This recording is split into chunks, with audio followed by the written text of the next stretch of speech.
There you go. Start. Sorry about that. I've been talking for about a minute with no mics. So let me start over. Welcome, Central Indiana, to our second edition of Sports Nuts on Porch Time. We have a special guest tonight. It's Coach Bud Wright from Sheridan High School. Coach Wright is the all-time winningest high school coach in the history of Indiana high school football. He has 429 wins in 56 years as a head coach. We'll go through his records and his years coaching. Some of the numbers are unbelievable. So let's get started. Coach, tell me how you got into coaching, how you started, how you got into coaching. Well, I was all set to go to Purdue. I was all signed up. I spent orientation days and all at Purdue. And I was going to go to vet school, but my mom always wanted me to be a teacher. So she finally talked me into possibly going to be a teacher since there. So right at the last minute, I went to Ball State, and it went from there. If I was going to be a teacher, I said I had to coach. There you go. Yeah. I coached my kids when they were little, and it was the funnest time I had. You know, it wasn't anything high level, but I loved it. It was the funnest time I had coaching and teaching and watching the kids go from not very good to being really good, and it's fun. I coached with Bob for a while. It was a pretty good combo. We led the league in getting kicked out and taking this. You can't imagine that, can you, Bud? Oh, I had to keep him quiet. I kept him quiet on the sidelines. He was me. I always said, "Quiet down, Bob. Quiet down." He told me a story one time when he was at Indian Creek that he got three unsported. Got three in a row. Yeah, on the same play. Yeah, on the same play. Yeah, set the standard. The best thing about Bud, though, coaching with Bud, though, is he had another guy my size, Nick Trabant. Yeah. He was a big old boy, so Bud didn't have to worry about much with Nick and I on the sideline. Where's Nick, the head coach, at now, Bud? Nick's assistant at Linton right now. Oh, that's right. Yeah, assistant at Linton. Yeah, just won the state a couple of years ago, but his nickname was Tiny, and he was as big as me. Yeah. Yep. And his nickname was Tiny. Yes. That's funny. Yeah. Yeah. He called me just the last week, matter of fact, and he's applying for a couple of head jobs. Wanted me to give a reference to him and that's there. So yeah. I just shared that with Sheridan's group. It allowed me. Okay. So hopefully it's on their Sheridan News and whatever that page is called. I'm not for sure. I'm sorry, Sheridan, but so hopefully your fans at home there are watching. Didn't mean to interrupt. No, you're good. We have a couple comments here. What an honor to have Coach Sheridan in studio. It really is. Bob's here. So yeah. So you went to. So you said you were going to go to Purdue. Decided at the last second you want to be a teacher and a coach, and so you went to Ball State. That's right. And then, did you coach while you were at Ball State? Did you do grad assistant or anything? I played football my freshman and I didn't. I was on the team. My freshman and sophomore year at Ball State, and then I didn't do anything after my junior and senior. Those were the only 2 years that I haven't been involved in football from 1953 to present. Wow. For those 2 years, I was a junior and senior in college. Yeah. Did it about kill you to not be involved those 2 years? Well, I did a lot of scouting for different teams, especially home Sheridan. Go back, and I done some scouting for them, and done a little bit like that to sort of try to keep involved. So where'd you go to high school? At Sheridan High School. Yes. Oh wow! So you've had a long run there. Yes. What position did you play? In high school? Yeah. Believe it or not, I started at linebacker all 4 years, middle linebacker, and in my sophomore and junior year, I played right halfback, because then it was right halfback, left. It wasn't running back. You had right halfback, left halfback, fullback, but then my senior year, I switched over and played quarterback. So that leads me into one of my favorite questions. Do you think quarterback is the hardest position in all of sports to play? The hardest position in all sports? No, not really. I don't think so. You got to do a lot of study and keep up on what's going on. But I think those guys up front go through a lot more than quarterback if they protect you. Yeah. I'm gonna fix his arm. People can't see him. Okay. That arm. I'm sorry, bud. Okay. They want to see your smiling face. So, okay. If we can get it to work right. Is that better, Dean, or no? It's about the same. About the same. Yeah. And we got this bad handle here, of course. How about that? That'll work. Yeah. Sorry, bud. That's fine. So the big guy's protecting the quarterback just because of how physical it is and how hard it is on him. Right. Yeah. I think they take the beating as such there.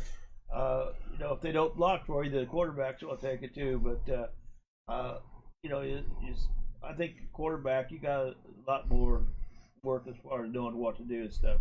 A lot of it is pre-snap reads, Right. right? Like knowing what's going to happen before it happens, right? Right. Yeah. Now, see, I was 5'4", and you couldn't see over the line too good when I played quarterback. So at that time, Coach Bob Day was our high school coach. He put in spot passes, so I dropped back, set, and I let that ball go. And the guy better be there if So you're he's throwing it looking to at a you. spot you I can't threw even it to a see. spot. That's funny. because I had my tackles were 6'2" and 6'3". Yeah. And it's pretty hard to see over. So he just got back. I was only actually sacked 2 times all year long Really? because I got rid of that ball quick. Yeah. Kind of the Tom Brady method. Just drop back and get rid of it, and That's right. yeah. Mhm. So then, how'd you get in? So what led you to coaching? How'd you get your? I'm assuming you started as an assistant. Yes, at North Miami High School Okay. in Miami County.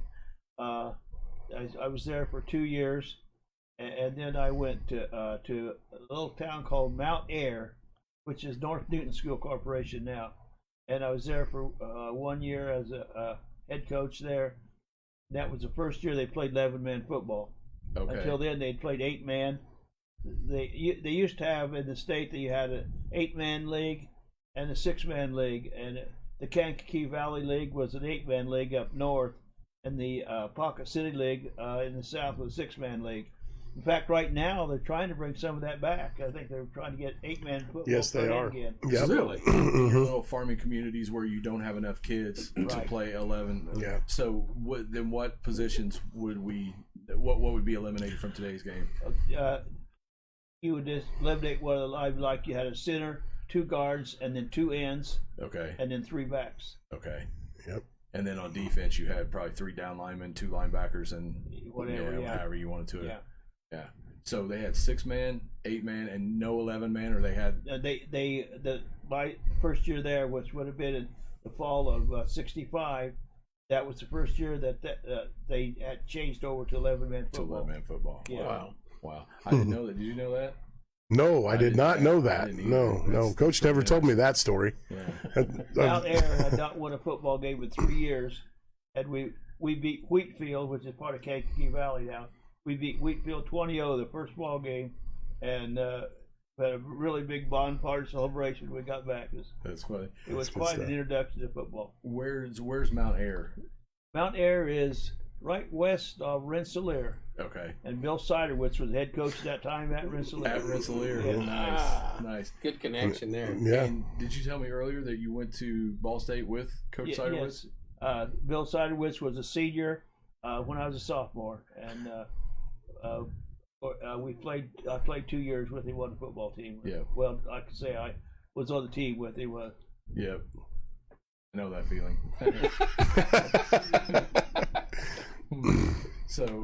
So here's our girl from Iowa. Hello, Michelle. So this is Michelle. We all went to high school with her, and she lives out in Iowa now. She's a huge supporter of Porch Time. She follows everything we do, and she says Texas still plays 6- and 8-man football and have for a while. Yep. I'm They sure do. they have some of those towns out in the plains that have small towns out there. So They still have state championships in Yep. 6 and 8 and 11. Yep. So then from there you go to Sheridan. What year did you start in Sheridan? Fall of '66. Fall of '66. Okay. So, you have moderate success to begin with.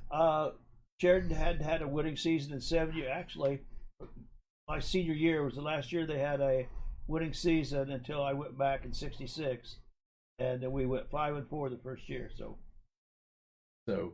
So you go 5-4. 6-3-1, 8-2 1 year, 6-3.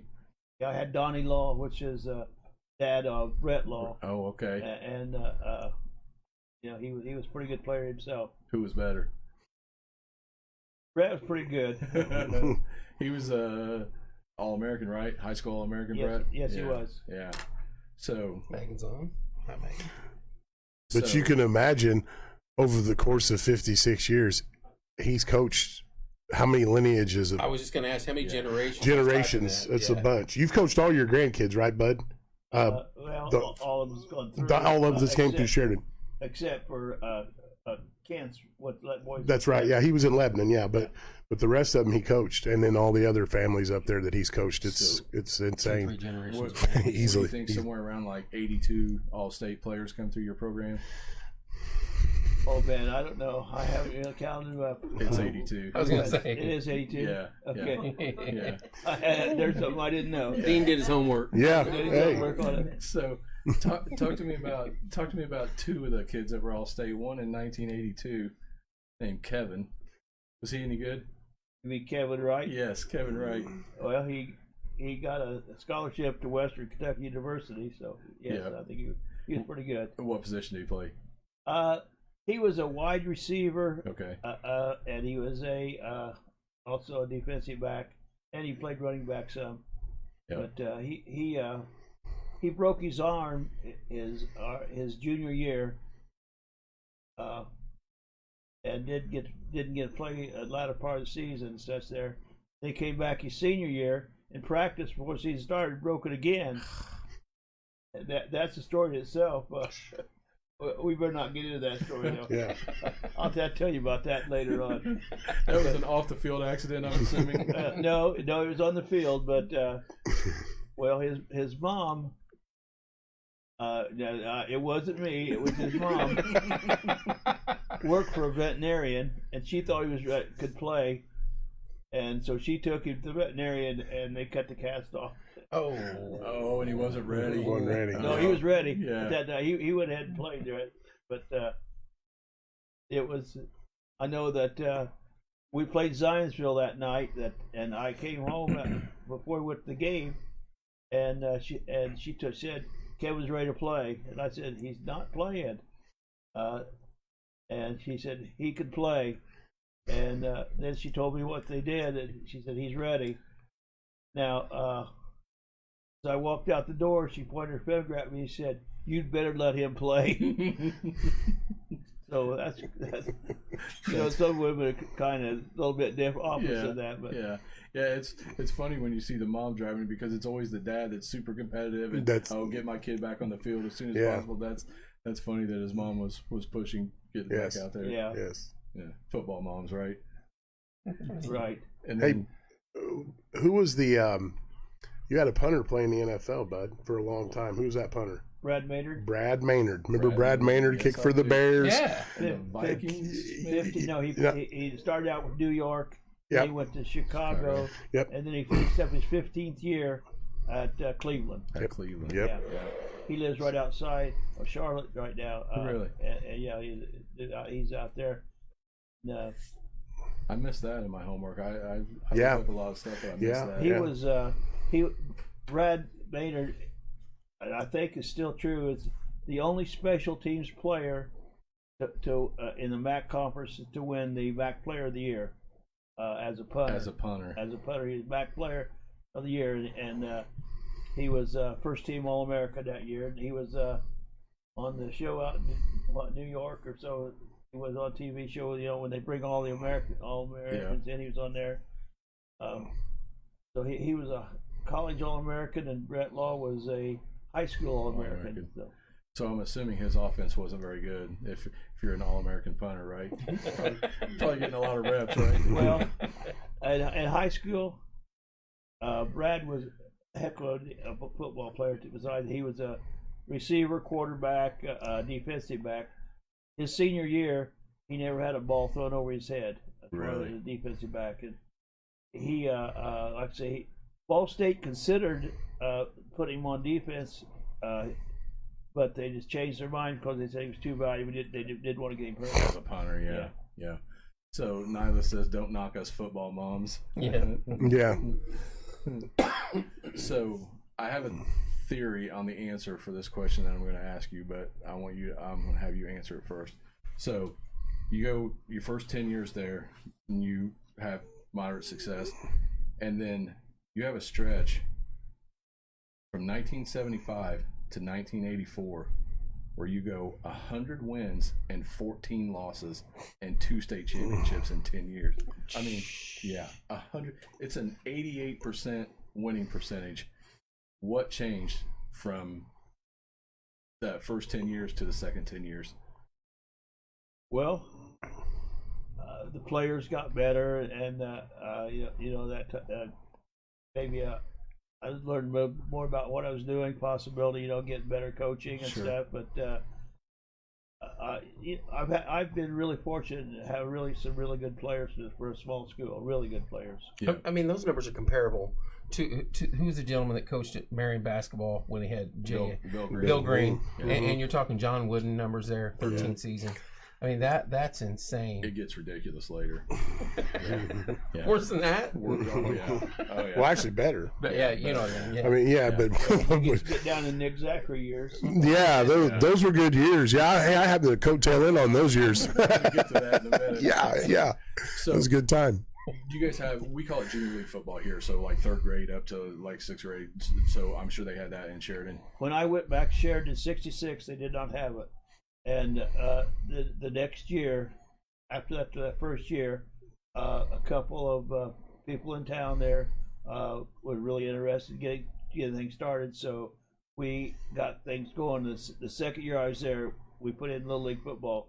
So it would have been the fall of '67 And that's my exact point where I was going with that is I was going to say the kids that started playing in the second 10 years were the kids that you had coached from little, and they finally got into high school, knew your program.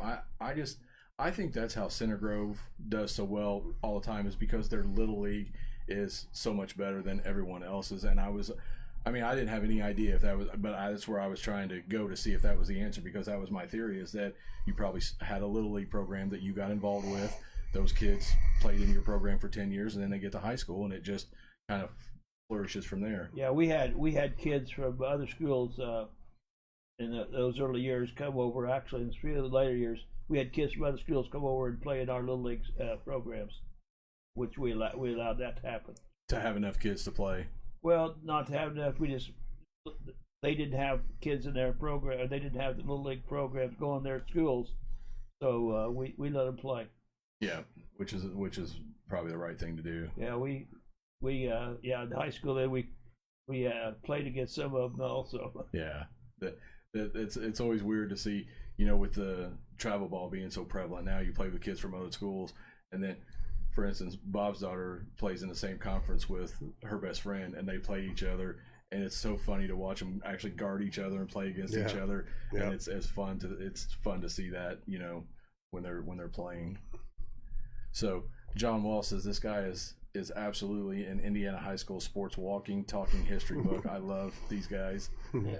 And then Susan Lowe says, which is why I love my job. Basically the same, replying to something that I had said, basically saying along the same lines. Yeah. Loves the history.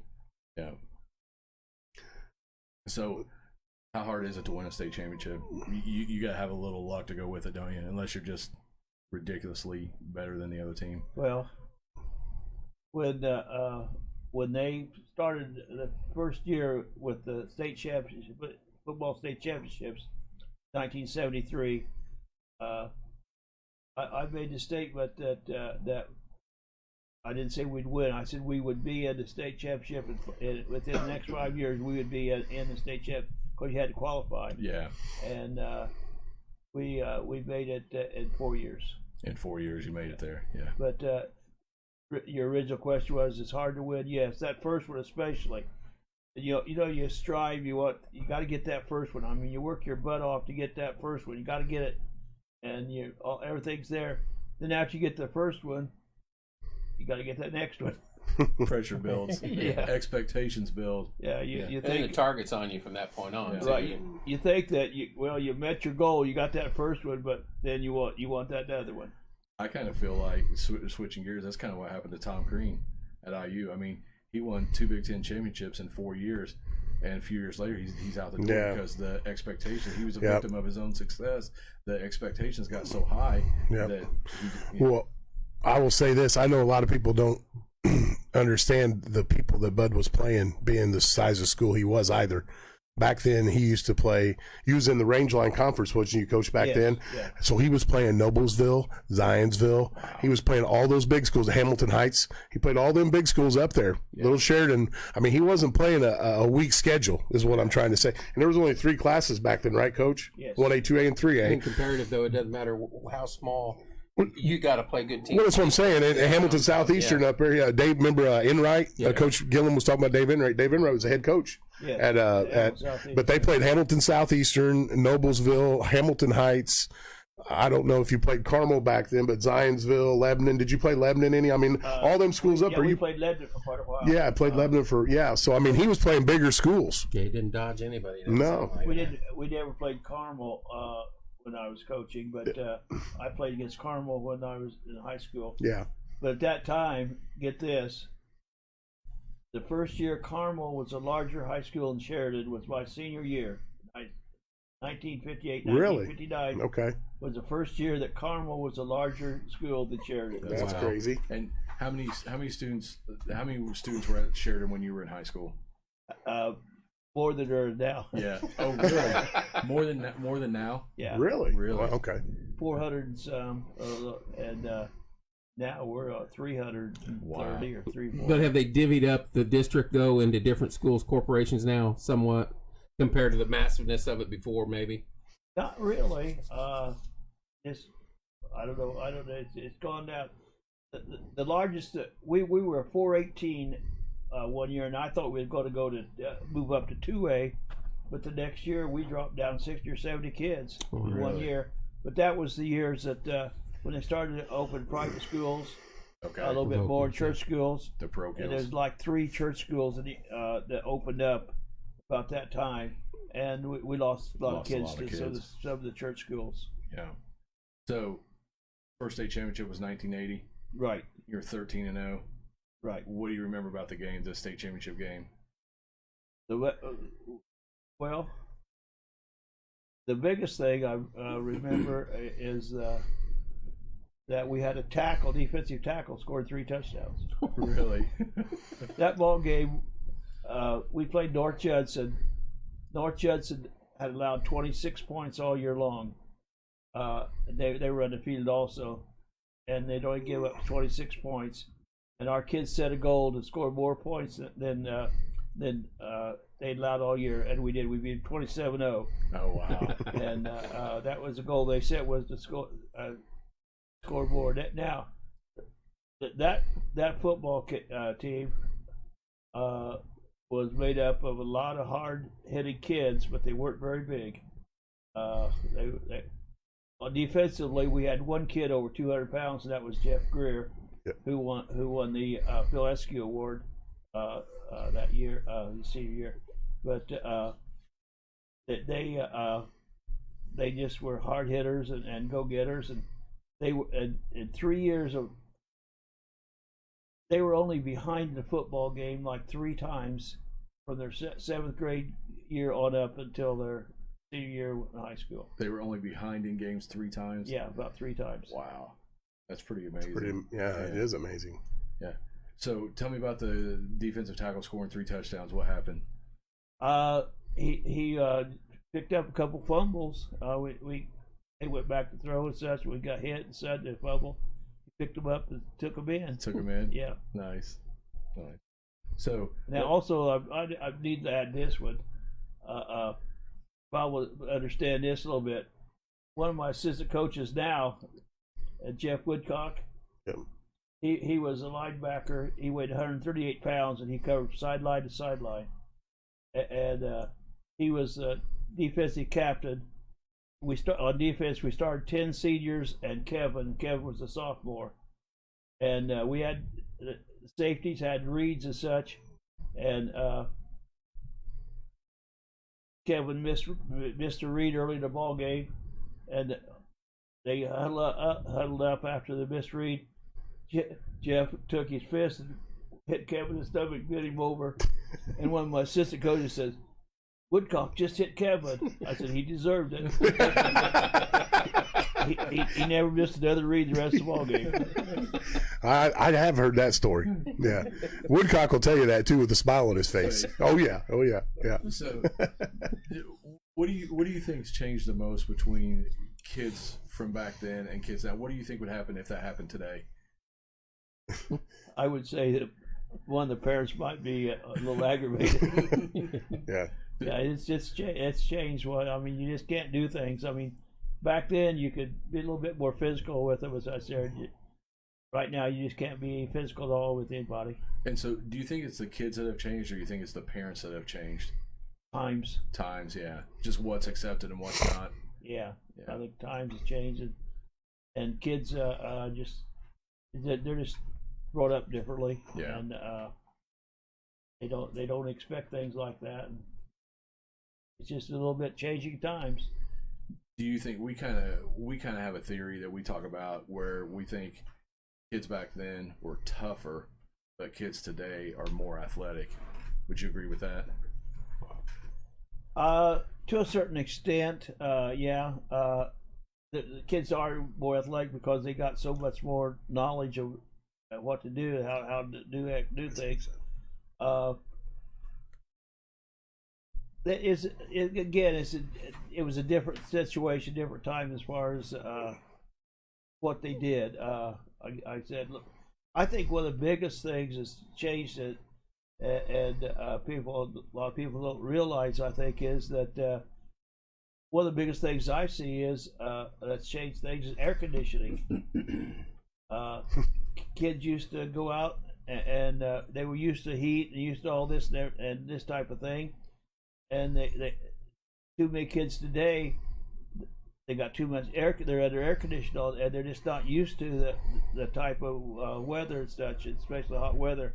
And I think that's part of what you talk about being tougher is that they just were used to that type of work and that type of thing in hot weather. Yeah, I know. Coach Snyderwood said one time when we were in summer conditioning, he actually made that point. He said, "I used to get tough kids off the farm. Now I get kids that ride around in an air-conditioned combine all summer." And I thought he was just kind of like, but it's the truth. Yeah, I never thought about it until Sheridan's pretty much a farm community. I mean, those kids were all, raised in the cornfields, weren't they, Bud? Yeah. Baling hay. Early years, and that's what he got, was a lot of kids that had a lot of functional strength. Yeah. And another thing that's changed, and I'm sure Coach will say this too, is the weight programs people have now. I mean, it's back then it was more of the functional stuff you did to get strong, and you get in the weight room some, but now you got to have a pretty good strength program really to get things right. Back when I started this in the 60s, there weren't very many weight programs at all. No, very, very, very few. Yeah. And I always told the kids to do a summer job. One of the jobs I told them, to get out and carry hod. Yep. You get me a hod carrier in summertime. Yep. And that'll put some. That'll get you right. That'll get you out there. Yep. John Walls says, "I remember it used to get so hot in the house by 10 or 11 a.m. that we absolutely had to go outside and find something to do." Yes. Which, I mean, our air conditioner broke one summer. I was about 12 or 13. And I thought it was the worst thing in the world. You know what I mean? Yeah. It is. It's just the way the kids are. I've always thought that that was a big factor as far as how kids play and such. They're changed the way they play. Yeah. And I was thinking, I mean, like we played sandlot baseball in the summer. We played sandlot football. There's a round area in our neighborhood that was perfect for a football, and we would play up there.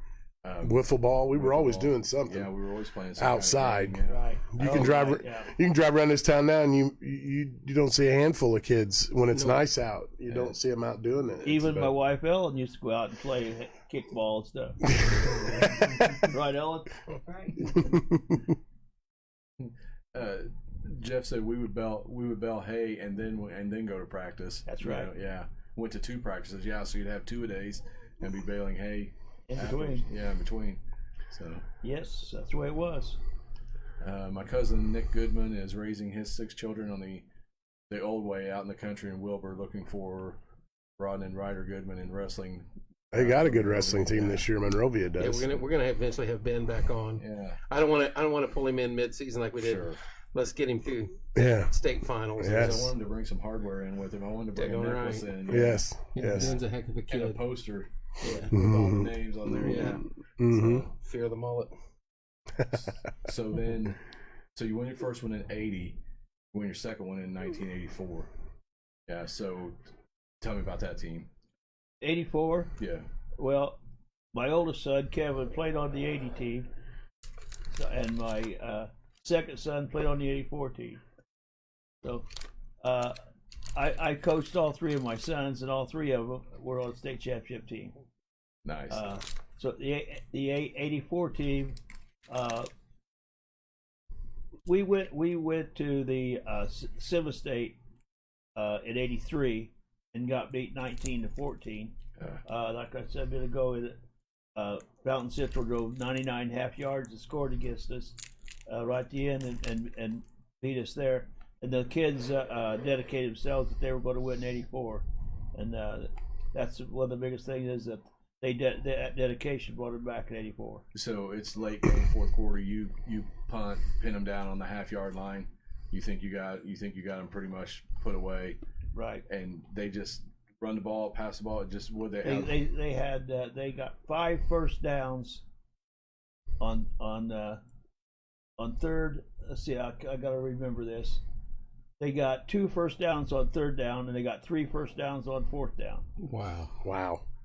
Yeah. On that drive. And then how they score? I don't You blocked it I out. don't remember that. Yeah. That's a bad question. Well, we had. I have to ask Brian Moore. He's at Heritage right now. Yeah, we had. He was played on that Fountain Central team that beat us. Oh, okay. We had Coach Gillen in here last week, and Coach was at Tri-West, and you played him at Tri-West. Right. And he said that Yeah. your name was mentioned last week. Yeah. And he said that he played you. What was it 3 times you played him, Coach? Yeah. But he said you taught him a valuable lesson. He said, do not sub too many guys on fourth down. He goes, here I was trying to get my punt return team on the field. Hold on a second. Do you know what he's talking about? Yeah. That's right. And he goes, lo and behold, I look out there and there goes Bud lining up, and he goes, he runs off tackle for about 30 yards for a first down. He goes, I learned right then. He goes, not to sub my defense out with 8 guys. Maybe do 2. But Mike's son Casey Yes. was born on the night we played in a Sioux State game. Yes. Yep. Oh wow. And he beat you earlier that year in the season, he said. Right. And that was the game in the Sima State. Right. You beat him 6-0. 6-0. Yeah. Yep. So Coach Gillen was telling us. He said, we stopped him on third down. And we're all celebrating, and he said, I'm not really paying attention. I'm yelling, punt team, get out there. And we're all feeling good about ourselves. He said, I turn around and I look, and he said, there they go off tackle. They got 20 yards. Yeah. He said, so now since I've coached with Mike 11 years, we only sub 2 guys in. The 2 D tackles come out, Coach Wright. So you taught him a valuable lesson. Yes, you did. Yeah. That was right in that time frame, 80 to 84, somewhere in there. Yeah. So we talked about Kevin earlier being All-State, and we kind of got away from it a bit. In 85, Kent was All-State. Yes, too. he was. So what position did he play? Linebacker. He was linebacker. Yeah, and Kent didn't have the size that Kevin had in there, and but he played linebacker and played actually. At that time, he'd bounce around on the defensive front and played Played a little bit of everywhere. Tried to get blitz and stuff there, and yeah. He was very good at running that Purdue blitz, wasn't he, Bud? Yes, he was. Your weak side A-gap blitz. Right. He said Kent was really good at that. He said timing it up. He said he'd time it up and hit it, and he goes, I don't know, who was you playing one time in the playoffs, and he sacked the quarterback 3 times in a row, something like that. But I think it was Judson. Yeah. hit him 3 times in a row with the same blitz. Bud goes, "Oh yeah," because when I coached with Bud, he still ran the same blitz. It was, if you ran it right, it was hard to block. Yeah, it was. Time it up right. Well, the kid had to have some. We had Taylor Scott. I know I'm jumping ahead here a little bit, but Taylor was a big kid, but he was good at timing that and hit that. You hit the gap, and high school kids can't react. That's the thing, Yeah. But They're not quick enough, or they just don't see it coming. I just think they're not. Probably both. They don't program it quick enough. Yeah, Bud, what do you think? I mean, it's There wasn't that much going on as far as that type of blitzes. in that time frame. Yeah, that time frame. Now offensive line are used to picking up all types of blitzes, and you can't do some things there. But you line up 2 guys straight on a guy, and then they both hit the outside shoulders and send somebody through a gap. Well, they a lot of times they wouldn't pass that guy going the outside off. And, the guy'd come through clean. Yeah. And they both those kids he's talking about, his sons, and I'm sure you got the history, are very good football coaches too. Yeah. Very good. Yeah. Yep. So I remember a game, never forget, it was 8th grade, we're playing Columbus North, whatever their middle school was, and I was the center, and they did that to me all night. They lined up 2 nose guards on me, and as soon as I snapped the ball, they just blast me and come through, and we couldn't do anything. And was Billy Owens the quarterback? No, Billy had a broken leg. Yeah, I was going to say, he got broke the week before because you couldn't block that. Okay, so that's what he was referring to last week, Kevin. Yeah. Yeah. And so it's pretty much my fault. I mean, like, they couldn't do anything. So hey, it reminds me of, hold on, Ben, who was that little boy we got? Who was that right guard we had that wasn't very good at Sheridan? Played JV ball, would get our backup killed. You know what? And Kelly, what was his name? Daggone it. The quarterback. I wasn't any good. I was just getting double. Well, Bud and I were sitting in the end zone one night. Hey, we were sitting in the end zone of the JV game one night, and this guy, the right guard, he was awful. But and this poor quarterback, Coy was his name. The little no, not Coy, but God, what was that? He ended up playing for us, playing for a little bit. Page, Bob. I'm just letting.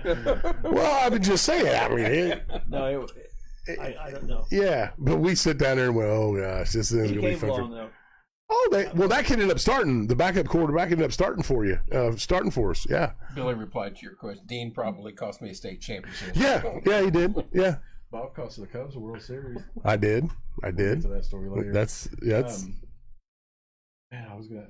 Oh, so we went in and made halftime adjustments, and we started running screens. So we would leave them unblocked, let them rush, and we just drop back and dump a screen over the top of them, and we still got beat. But the second half was much better. But is that how you counteract that? I mean, if you can't block up front. Well, we to make up for that blitz and backer, we used to drop off. You played a 50 and end a lot of times, and we had to play a drop off end to make up for that backer. Mm-hmm. Back, yeah. Well, he hated. I said this too. That's when he'd switched and play a 4-4. Yeah. But he didn't call it that. He called it a 5-2. He'd walk that in. I go, well, coach, you're playing a 4-4. No, we're still playing a 5-2. I said, okay. I go, I'll leave it alone. He goes, I don't play no 4-4. He goes. But do you think you can boil football down to its simplest term and say, if you win the line of scrimmage, you're more than likely going to win the game? Do you think it can be that simple? Pretty much, yeah. Yeah. So if the big guys handle their business, everybody else. If they control the offensive and defensive line, you got to really, What year was it you put that big tackle in and put him in motion? What was that on a 84 state championship? 84. Yeah. You had a big boy you said over there, and you wanted to do something with him, and he's an assistant coach now for us. Yeah. I think we put him at the wing back spot. Yep. And bring in motion, and he'd lead through on ISOs. Yep. Because he was about, 260, 270? Big boy, wasn't he? At least. It's a pretty big fullback coming through the line there. Yeah. 6'4". Yeah. Yeah, it's a big fullback. Well, we had to move in last year at Mooresville, 285, 290. He was a backup lineman. We did that mid-season 2 years ago. We went, put him back there, put him in motion like that. I mean, you got him, you might as well use him. Yeah. I mean, so an extra blocker. It's like having an extra guard in the game. It is, especially for what Coach Wright ran back then. I mean, it's what it is. Beer. Yeah, now especially you can use it a lot is because you got that extra backer because your quarterback now a lot of times Is the runner. like go back to single wing days. Yep. People don't realize that a lot of this gun stuff that they're using now is just a fall off of the old single wing. It is. Somewhere right now, Chris Stevenson is smiling that you said that. Our running backs coach. He loves the single wing, coach. He does. But yeah, he tries to tell Coach Gillen that we're running the single wing. Mike, of course, won't have any part of it. No, we're not running the single wing. You know, but it is. Bud's right. If you look at people jet sweep and all the stuff people are doing off of it, if you look at old film back in the 40s and 50s, I mean, that's what it is. A lot of it comes off. It really is. It's a little different, but basically the base is there. And, Yep. Takes you back to the old Johnny Majors, Tennessee. Yep. Yep. National championship. Yep. Yeah, for sure. Was the tailback on the single wing. Yep. So, what's your favorite side of the ball? I coach offensive side more than I do the defensive side. You like the scheming, the playing, trying to. Is that your favorite part of it? Yeah, getting prepared and such there, and trying to maneuver things around where you can Get the advantage over is there. But I've always sort of liked to call the plays and on the offensive side. Yeah. So my daughter is a softball pitcher, and I called pitches for her, and it was my favorite part of the game because it's like the game within the game. It was like looking at the batter, thinking, okay, we need to throw this pitch, do that, and I love kind of the strategy of it, and I feel like it's probably similar calling plays, seeing what they're lined up in, where their weakness is, and calling plays to go at it. Yeah. Do you think like, okay, if you're a strong running team, and they have a strong running defense, and you're a weak passing team, and they have a weak passing defense, do you go your strongest? Or do you go to their weakness? What do you like to do there? We're going to run the football. Yeah, you're. And then you're going to throw. Yes, if they're going to crowd live scrimmage, give you more as far as the throw. We're going to throw the football. But we're going to try to run the football best we can. Most of the time, predominantly, yeah. So. 84, you get your second one. Then a couple years later, you go back to back, 87 and 88. The Brett Law years. You get 2 in a row. So listen to these numbers, Kevin. So from 80, it's the first state championship. From 80 to 88, they go 95 and 17. Win 85% winning percentage, 11 wins per season average, and win 4 state championships in 8 years. Mm-hmm. So, and those were the Brett Law years, right? So, when did you know he was just head and shoulders above everybody else? I mean, could you see it when he was in 3rd, 4th grade? Third grade, yeah. I mean, it was that. Wow. Brett Law, as a 3rd grader, could play with the 5th and 6th grade kids. He was that good. He was that fast, that strong, that big, just the whole package. Right. Yeah. And did he play other sports? He played basketball up through his sophomore year. Then he was wanting to try to go to college on football, so he quit. He went to state track meet. Makes sense. 2 years in a row. 2 years that he pulled a hamstring and did get a run 1 year. But he was a state track meet different times. At least twice there. And as a sophomore, Brett was about 5'10", and as a sophomore, he could dunk a basketball. Really? At 5'10"? He could put his wrist on the rim.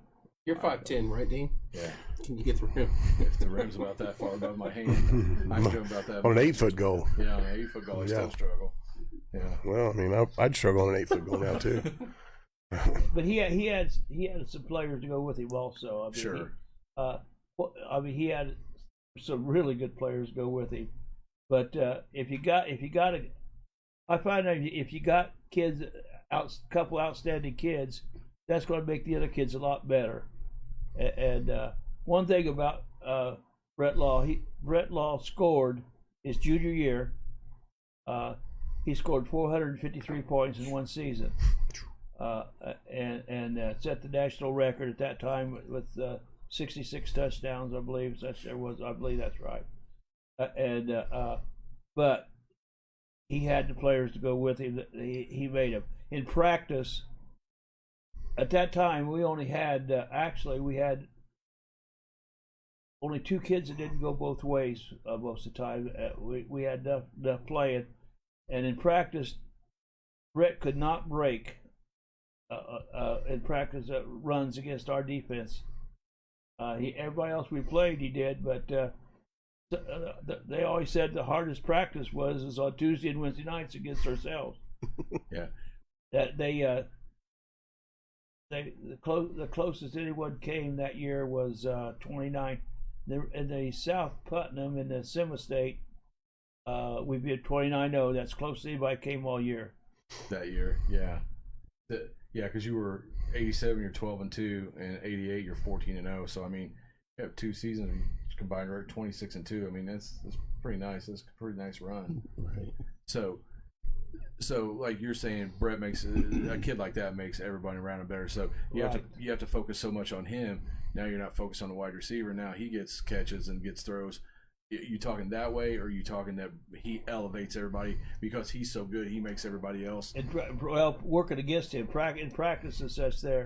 In order to stay with it, they get better. Mm-hmm. Yeah. And we had a heck of an offensive line. I mean, we had Randy Weaver as a tackle, and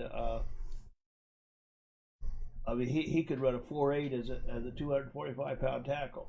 Wow. And at that time that was pretty good back then, and he just had a lot of good players with him. With him to go. Yeah, I know when I was looking up the All-State, there was a big group right there. I didn't have enough room to put everybody.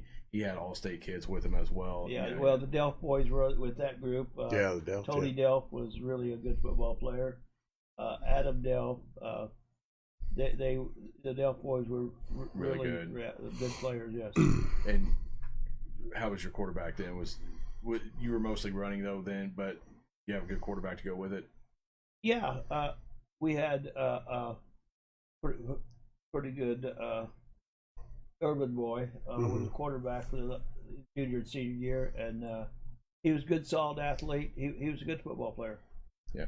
So talking about multi-sport athletes, do you prefer a multi-sport athlete, or would you rather kids just multi-sport? Yeah, and I agree with that. That I was wondering if that would be because you just need. I just think you need all the skills of just being an athlete. Don't you think? Yeah, I encourage the guys to play different sports. I mean, I've always done that. They need to enjoy the high school careers. I agree. Enjoy that high school life. You only get one go around. That's right. Yeah, and I mean, I just think that you burn kids out when it's football 24/7 or basketball 24/7. I think they get sick of it, and I think they need that break to play different sports and be around the game. You know what I mean? So they can always find places and times to lift if they really want to, but three-sport athlete today. You very seldom find a three-sport athlete, but yeah.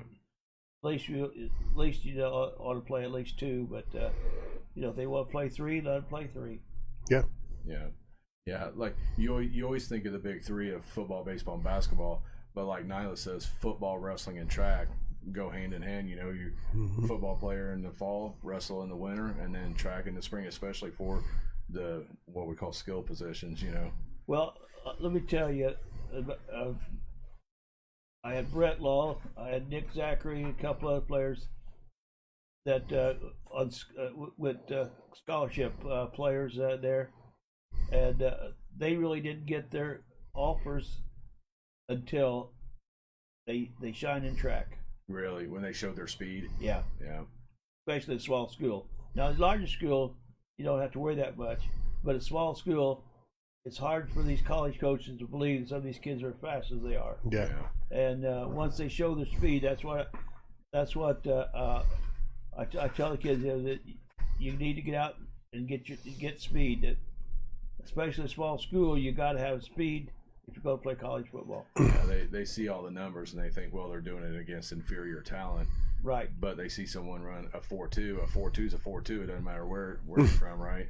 Right. I mean, yeah. And what's the saying? Speed kills, right? Right. I mean, Speed kills. And that's in every sport. I mean, that's in basketball. That's in football. I mean, it's in every sport. You know? Right. So you go 80 to 88 with the 4 championships, and then you go 10 years. Just competition raised up. You had I don't want to call it a 10-year drought, but you went. Yeah. Well, the biggest thing is that I think is that we had, if you look, we were 80, 84, 87, 88 there, and then 92, and we runner-ups at 94, and then 98. The intervals was we had classes coming in. Now the big break came, or the big fall off came when we had 2 or 3 classes in a row that we did not have real good athletes. Yeah. And we went all those years, actually starting way back in the 70s. We went all those years where we didn't have 3 years where we had down athletes. Yeah. And very seldom do we have 2 years. We might have a year where we had a fall off, the athletes were not as good. But then all of a sudden we didn't have the athletes. I mean, here we go from a kid that could run a 4.4 to the fastest kid we had could run a 5 flat. Yeah. And I mean, that was a couple of years. That was the fastest kid we had. It was 5.51. We had an assistant coach, Rod Blanche, that could outrun everybody. And Rod's a big old boy. Mm-hmm. But we just didn't have the athletes to fill in, like I say, just fall off for like 2 or 3 years in a row. And that's what happened during that period of time. We sort of ran out of athletes as far as. It doesn't last forever, does it? No, it doesn't. And if you get that good class, you got to build on it. And I mean, a lot of these kids, play 3-4 years. Yeah, but you got to think about this though. I mean, he won 4, then he won 2, and finished runner up. How many head coaches do you think would take that? Yeah, for a career. For sure. See, so you said you had a 10-year downspout, but he still won 2 state titles, and probably should have won the 94 game, Bud. You said, but just had a couple bad breaks in it, didn't you? Yeah. In the 94 game. Yeah. So talk about that. What happened in the 94 game? Well, overconfident. Yeah. Yeah, you said you went in there. Yeah, he said they were players and coaches. We all went in overconfident. We felt like that we could stop the other team. North Miami High School won it in '93, and see, I'd coached up there. I knew the coaches up there, real good friends that's there, and they won the state in '93. In '94, they came back and they were the number 1 team in the state. And our kids, this is late in the year, the Indianapolis paper had a big breakdown of pictures such as the North Miami team. Our kids cut those pictures out and posted them in the locker. Well, North White beat North Miami, and our kids had been built up to play North Miami all year, and I guess coaches too. And we just felt like we just went overconfident. You just kind of deflated. It took kind of the way you were waiting for that big payoff, and it just didn't come. And you're like, man, we got this other team that we don't really want. Right. Yeah. Well, not that we didn't want them, but it just that we just felt like that we was going to win. Yeah. Yeah. So 2001, you go 1-9. 2002, you go 1-10. Those are the down years you're talking about, where you just kind of ran out of talent and just not have the athletes. No speed, yeah. No speed, yeah. So then in 2004 starts to come back. You go 11-2, and then 2005 you hire a new assistant coach, and things just kind of change from there. It's exactly what happened. The Bob Denton years. Changed Is all that, how they're that. known? Is that how it's known? The Bob Denton year. That's right. They got it on the water tower there. Do they? Yeah, those 3 or 4 years. Yeah. Hey, I told you how I got interviewed for Mike Gillen, right, down on the field at the semi-pro game. So Bud would go to our semi-pro games. We used to play our semi-pro games at Sheridan. Bud was the AD, and he would let us play. Yeah, he'd let us use the field up there sometimes. Okay. Well, we'd go down to Carmel, and we'd go out to eat after the games were over. And I'd been out of coaching for 5 or 6 years. I was at Martinsville for a couple of years, but I'd been out of it for 5 or 6 years. Well, Bud and I were talking, and we got a pretty good relationship. And Mike Knoll, a real good friend of mine, coached for Bud for 18 years. Oh, wow. Yeah, and Mike taught at Sheridan. So I had kind of a tie-in with them, Yeah. And Mike was an assistant on them state title teams. He was six state titles with him. So, anyways, I was sitting there, and Bud said something about football was going to start in 2 weeks, Bud, or something like that, in 2 days. And we were talking football, and I said, man, Bud, I'd love to get back into coaching. And I said, you think you'd hire me? And he goes, can you be there so-and-so date at 8 o'clock in the morning? And I said, well, yeah. I mean, the 2 of the best interviews I've ever had with the 2 of the best coaches in the state of Indiana. Usually you go with a resume and all the. They know what they want. There's a reason why they know what they want, and they can see. Yeah. Oh no, it was. You don't but, get to top the heap and hire bad coaches. No, you don't. Yeah, no, and all the guys on our staff when I got with him, we had a really good staff. I mean, we really did. It was really good. That's awesome. Yeah. Well, from 2004 to 2008. They go 67-6. Yeah. A 92% winning percentage. That's not bad, is it? Averaged 13 wins a season. Win 3 state championships and 1 runner-up in 5 years. 145 in a row. Yeah, I didn't know that. 44 in a row. Yeah. 44 in a row. That's good eating right there. West Lafayette beat us. We went on the streak, and then West Lafayette ended the streak. Yeah, West Lafayette beat us my first year there. But here's the thing about his schedule. I'm going to tell you, when you go to a place like Sheridan, with me, I knew of Bud and Brett Law. Obviously, everybody knew of him. Scholastic Sports, he was on all that stuff. But you always heard of it. Well, when you got up there, you thought, okay, this is single A football.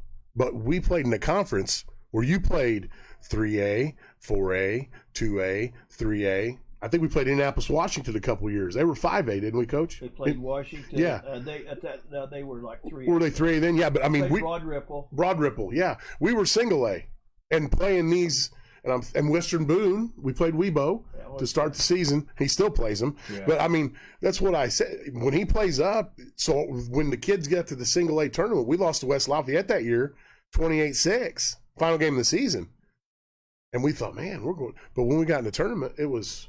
Our kids were like, you just start steamrolling those other teams because of the competition you played is what I'm getting at. And we had Nick Zachary. Well, and the number 7 was pretty good. So tell me about him. The kid, first of all, he was a Class A kid. Yeah. First of all, he was, wasn't he, Bud? He really was. Very humble kid. Second of all, he led by example. And I think, in my opinion, he was probably a better defensive player. I mean, he would come up, lay a lick on you, played safety for us too. And but we're at Twin Lakes that year, and Twin Lakes had a really good football team that year. And it was tied at halftime, and Bud and I were walking off the field, and Bud looked at me and he goes, Bobby, he goes, well, what do you think what you did in the second half? And I said, well, Coach, I said, here's the deal. If I was you, I said, we would leave the ball in number 7's hands for the rest of the year and just ride him all the way. And by God, we went in this offset backfield with Taylor Scott at fullback, and we didn't get out of that thing all the way to the state championship. It was the same formation every week. People knew what was coming, but you just couldn't stop it. Yeah, we got in it, and we moved another kid, Garland Cooper, wasn't it? Little Garland. Right. We moved Garland Cooper from he was fullback early in the season. We put him at nose guard on defense.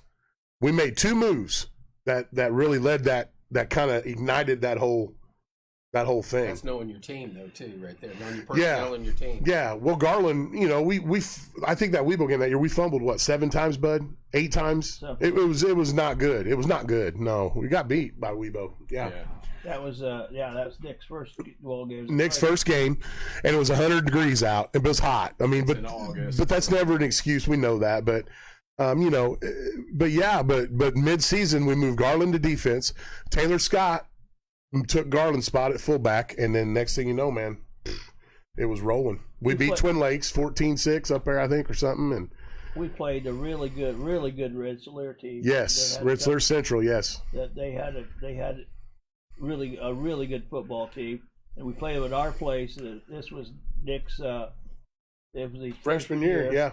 And it was right down at the end of the ball game, and we needed to score, and I called timeout. It was a 4th down play. I remember this, and I called timeout, and Nick came over sidelines, and I said, "Nick, what do you think will go? What do you think we should run?"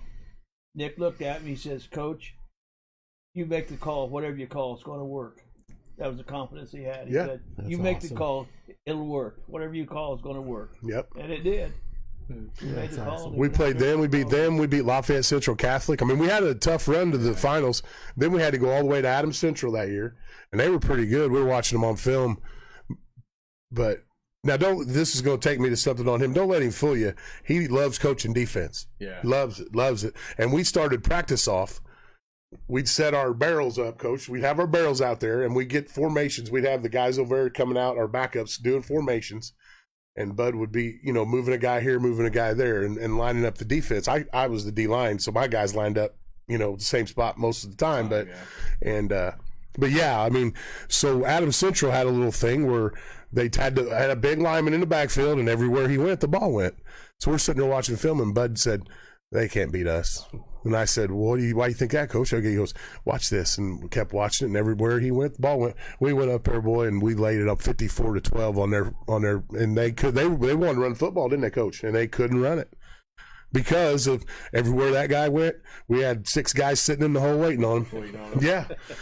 I mean, they just couldn't do it. And then in Knightstown was really good that year. Had a Hall of Fame coach. What was his name, Coach? Don Willard. My old college roommate. His old college roommate, yes, at Ball State, yeah. Yep.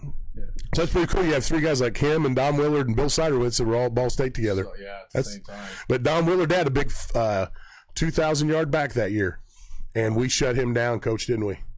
He didn't. I got to put this in that ball game he's just talking about at Adams Central. My grandson was a freshman, intercepted the pass. Yeah, Brett. Yep, he's linebacker.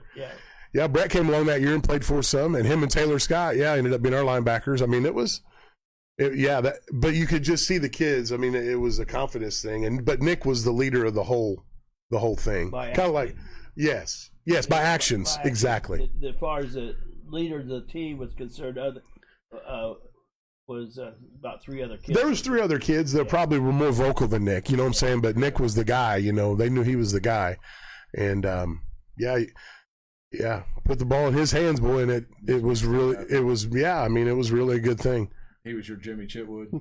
I think he was, yeah, for sure. He for sure. But and you know what? But like Bud said, though, we had some good up front people, man. Hey, Robert Hobson. We had a good center, number 52. I can't remember his name. We had some kids up front that could block. The big freshman, Dane. What was Dane? Dane Jessup. Wore 16. What about a size 15 or 16 shoe as a freshman in high school? Oh, wow. I gave Bob one assignment that year. That was my guy. I said, he's a big kid as a freshman. So I said, you have him ready by the game 6 or 7. He needs to play to our line. Yep. He's a big kid. I coached D-line for Bud, but I helped with the O-line. But he pulled me aside and he says, "You see that big kid right there? That's your project. Get him ready to play." I said, "Okay. No problem." But we had good linemen. Like he said, you got to have good linemen to have a good running game. Yeah. You don't have really good backs and not good guys up front. It just don't happen. That year, like I say, we in the state championship game. It was a real tight ball game. Yes. But we played in the ball game. We played 7 freshmen. Yes. Oh, wow. So we knew that we were going to be pretty good for the next few years. Yes. 7 freshmen played that ball game, the state championship game. What'd you tell me is it Bud's philosophy about how many freshmen and sophomore you played? Well, his philosophy, he's told me, was normally that's how many losses you have. But that year, for some reason, now those freshmen didn't play early. Nick was the only one that played early. Like Brett didn't probably play until game 8 or 9. Yeah, Dane came in. Otherwise, you're a sophomore at that point in time. You know, you play that many games. Yeah, and those kids were a little mature. I mean, they were pretty mature kids. Honestly, they really were. Yeah. And the other kids that played were spot players here or there. You know what I'm saying? If you're getting in the game. Yeah. Pretty quick, Yeah. Carlton Summey. Carlton Summey, yeah. Summey was our backup quarterback. He's Yes, he was. And he could have probably started on any single A team in the state other than our team. Yep.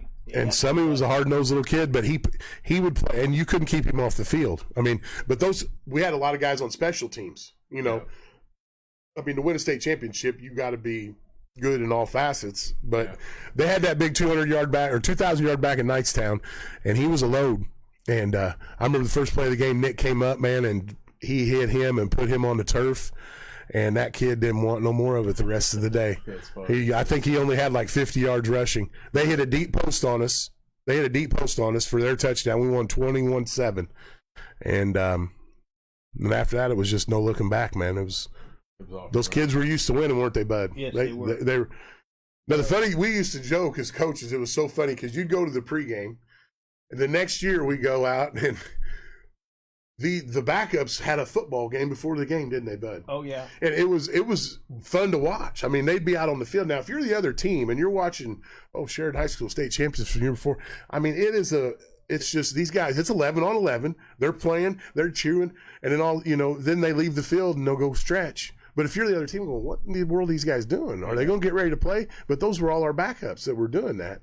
The other kids were in the locker room just kind of hanging out, the real players. But it was kind of funny to watch the pregame because it was those guys had a blast.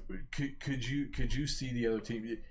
You think you beat a lot of teams before the game even started just by walking off the bus and saying during those years, yes. Yeah. Oh yeah. Look, yeah. You know what I mean? Yeah. Oh, there's no question. Yeah. No question on that. Yes. Yeah.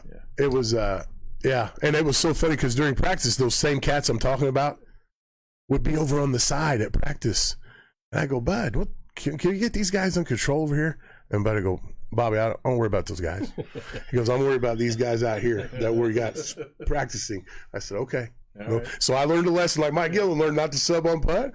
I learned don't pay attention to those guys on the sideline because they're over there for a reason. They're coming. Their years are coming. But he got 429 wins. Yeah, and 9 state championships, and it's like, yeah. You want to break it down for you? Yeah. 429 wins, 20 conference championships, 19 sectional championships, 14 regional championships, 10 semi-state championships, and 9 state championships. Nationally, that's got to be up there with some of the best in the history of our country. I forget the number. Do you know the number where you're at nationally? Between 16 and 21, someplace there. Yeah, I knew it was. That's like forever. Yeah, there's a guy in South Carolina that has like 600. So I got to tie in with that. A few years ago. Yeah. So when I first got with him that first year, he and I would always be the last ones to leave because we'd sit there and talk football or whatever. And I came in one morning and I had a USA Today out. This guy you're talking about in South Carolina, Bud was in his 41st or 42nd year when I got with him, and that guy at the time had 520 wins in 52 seasons. Yeah. So do the math. So he averaged 10 wins a year. I looked at Bud and I go, "Hey, Coach," I go, "You gonna hang around that long, with 52 years?" And he goes, "Well," he goes, "Nah," he goes, "I think if once we get done with Zachary's run," he goes, "I think I might retire." Well, here we are, 56 years. I said, so I think he might be trying to chase this guy down. I don't know. I'm kind of correlating the two, but not gonna make it. No, I know, but it's so funny, that was down in South Carolina. Yeah, it was so. Yeah, but you look at from 05 through 08. As far as we those 4 seasons. Yeah. We played 60 football games. Lost 2, 58-2. Yeah. From 05. Yeah, 05. We lost 4, I think. 4, yeah. Well, we lost 2 that first year. We went 12-2, 13-2, and then their senior year, we lost 2 that year. Then West Lafayette, yes. We lost 4 games in the 4 years, and like I say, Nick Zachary started. He was sick 2 different games and missed and didn't play it. He started 58 football games and won 56. We won 56. Now, again, he had players with him. I mean, we had some real good players. A couple we mentioned, really good players. Well, we had the Drake boy was a good linebacker. I mean, I can remember a lot of those kids on those teams, and then you had we had a kid that moved in from Kentucky, the big, tall, lanky kid, Perkins. Yeah. Perkins helped. I mean, he come in. His family lived in Sheridan. He helped us. Taylor Scott, like I said, Taylor was a load at fullback. Great, really good linebacker. I mean, Garland Cooper, great nose guard. And Jessup boy, Hobson. Yeah, I can't remember the center. He was a little tough kid. He was about 200 pounds. He was real hard nosed. Played D tackle for us too. Then we had Doty. Remember my guy Doty? Yeah. And, but yeah, I mean, you got a bunch of kids that, and Brent, his grandson, Brent came along and played on defense for us. What do you think? What do you think you get all those athletes in that little pocket of the area? I mean, you think it's because it's a farming community and they grew up working hard, and it's just how I don't know. When you look back, when football started, Sheridan's one of the oldest football playing schools in the state. Yeah. And I mean, we back in the early years, I mean, we played Short Ridge and we played Tech, we played Indianapolis, Washington, yes. Ben Davis. Yes. But by the way, Sheridan's record against Ben Davis is like 6-0. There you go. See, there you go. Yeah, that's beautiful. But let me tell you this. Sheridan was larger than Ben Davis. Back then. Ben Davis was just a crossroads then. Yes. Cornfields on Hendricks County. Yeah. But, I mean, we look back and I mean, they started playing football in 1899. Yeah. Wow. And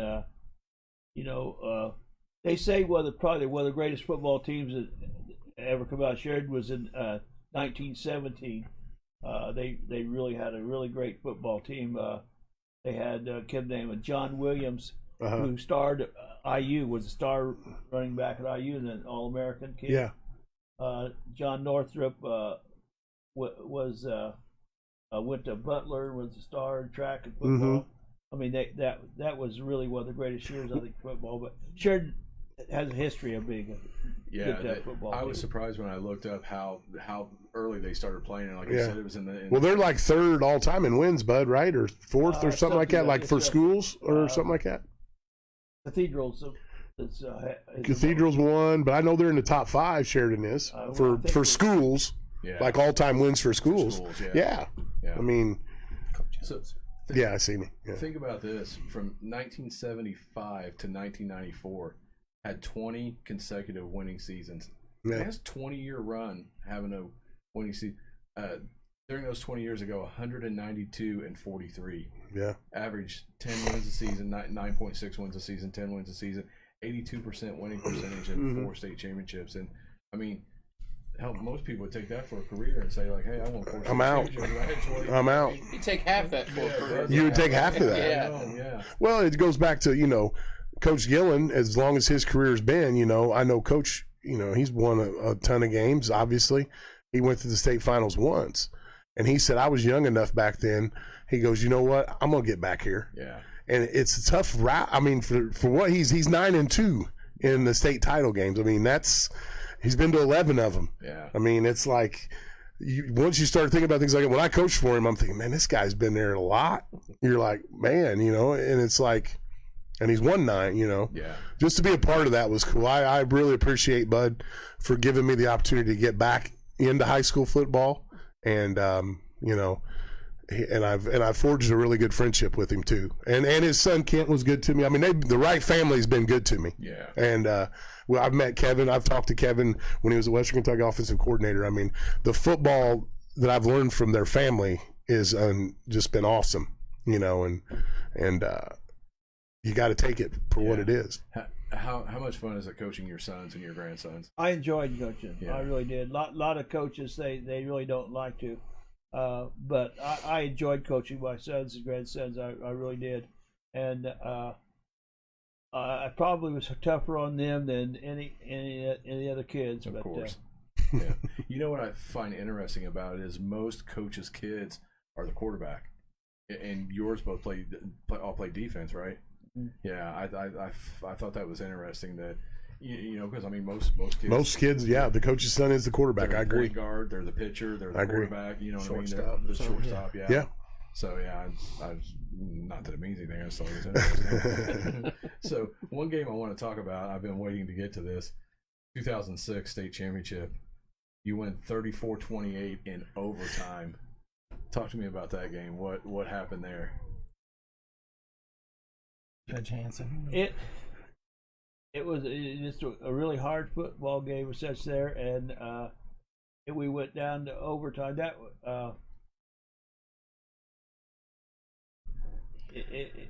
Well, first of all, we couldn't stop quarterback. They ran quarterback counter that game. We were having a problem with that. But remember, we were running our defensive ends were running upfield. It was against Ritter. It was against Ritter, and the quarterback they had was a good. It was one of the one of them coaches. I coached with him at Beech Grove.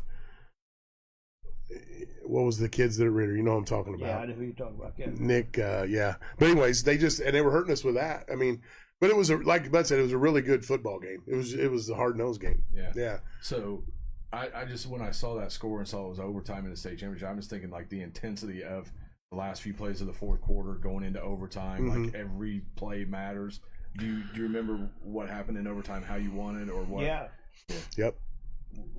They had we stopped them. They tried to. We scored first, I think. Yes, and we did. Missed the extra point. We scored. Taylor Scott scored on an off tackle play. Yep. A fullback, and like I say, he was a big kid, strong kid. We scored like on the second play. Yep. Like I think it was a fullback counter, I believe. Yep. Brought him back across formation. Yeah. Yep. And he scored on second play, and then so we went up 6-0, and then they tried to throw the ball a couple times, and then the very last play, I called timeout. We got a timeout, and they liked that curl back to the corner of the end zone. The guy, they run his play several times in key situations. Yep. And I told our defensive back, I said, he's going to curl and come back right. He's going to catch the ball right at the corner of the end zone, the corner of the on the pylon playing field and the end zone. And I said, you got to watch it. And he played it and knocked the ball down. Yeah, that was Parika. Yeah. It was the Parika boys. Yeah. We met two of them in the state title game. Right. We beat them in 06, and then they had another Parika in 08 that we lost to. And, Trent Harris. Hey, Coach, Trent Harris's name got mentioned here. Judge Hanson. Yeah. Read that, Matt Hanson. So, Matt Hanson says, I remember traveling south to watch a regional game back in the 90s when Trent Harris was playing, hit other games in the 90s too, and it was always fun to watch these kids. Great program up there, and it's legendary. Will be talked about for decades to come. So. Yeah. Trent was played at Ball State. Yep. He went to Ball State, played at Ball State, and in that ball game, the first ball game, it was Trent's sophomore year. He had 17 tackles. Sophomore. Yeah. Ball game. He's a good football coach too. I coached with him at Lebanon. He was defensive coordinator with Kent. Yeah, he was good. But I think he played on your 92 state title team. Trent did. Yeah, he's sophomore. Then in '94, his senior year got beat. Yeah. But again, he got his offer after track. He was a track man. Mm-hmm. Got to show the speed, right? So one thing we talked about briefly, but I want to circle back to it. You said your philosophy on playing freshmen and sophomores.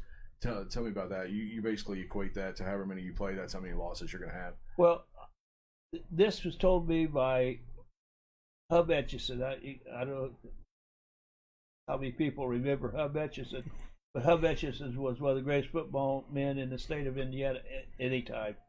And I think that I worked his football camps something like 13 or 14 years in a row and stuff there. And Hub told me once, he said, you got to remember, he said, freshmen and sophomores lose games for you. He said, I don't care how good they are, freshmen and sophomores will lose games. He said, for every sophomore you play in a key position, you'll lose a ball game. He said, that's how many you'll have. Yeah. And you've found that to be true through the years. That's pretty true. Yep. Yeah. But some years you just got to play. You just got to play them. But a lot of those years we're talking about there, we played juniors and seniors. Yes. Like the 1980 team. We started offense. We started 8 seniors. First championship, we started 8 seniors. 2 juniors, 3 juniors.